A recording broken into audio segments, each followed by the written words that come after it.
यहाँहरू सम्पूर्ण नमस्कार। तपाईहरूले थाहा पाइसक्नु भएको छ होला खुपाङको डाटा चोरी भएको भन्ने खबर आएको छ र हाम्रो खुपाङमा भएको एड्रेसदेखि लिएर मोबाइल नम्बर अनि हाम्रो नाम त्यो डाटा चाहिँ सबै चोरी भइसकेको अनि साथै इमेल आइडी पनि चोरी भइसकेको तर ब्याङ्क ट्रान्जेक्सन र हाम्रो पासवर्ड चोरी नभएको भन्ने खबरले चाहिँ अलिकति सान्त्वना चाहिँ दिएको छ। तर यो सबै चोरी हुँदै गर्दा भविष्यमा त्यो पनि चोरी नहोला भन्न सकिन्न।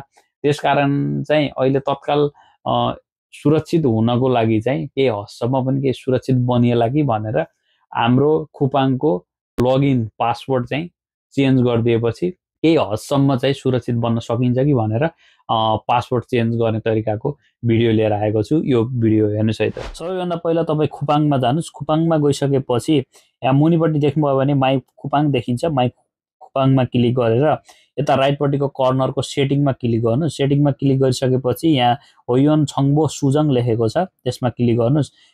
क्लिक गरिसकेपछि तपाईँले आफ्नो इमेलको पासवर्ड राख्नुपर्ने हुन्छ। तपाईँ इमेलको पासवर्ड राखिदिनुहोस् अनि लगइन गरिदिइसकेपछि यहाँ चाहिँ तपाईँले पासवर्ड परिवर्तन गर्ने ठाउँमा आइपुगिन्छ। यो फिमेल बनो फेङ्गेङ लेखेको ठाउँमा हेन्जे फिमेल बनो लेखेको तपाईँको अहिलेको पासवर्ड जुन छ त्यही राखिदिनुहोस्। त्यसपछि चाहिँ तपाईँले नयाँ पासवर्ड क्रिएट गर्नुपर्ने हुन्छ। तपाईँले नयाँ पासवर्ड यहाँ क्रिएट गरेर राखिदिनुहोस्। त्यसपछि फेरि एकपटक तपाईँको नयाँ पासवर्डलाई यहाँ इम्नेक गरिदिनुहोस् अथवा यहाँ राखिदिनुहोस्। यदि गरिसकेपछि फिमेल बनो फेन्गेङमा क्लिक गरिदिनुहोस्।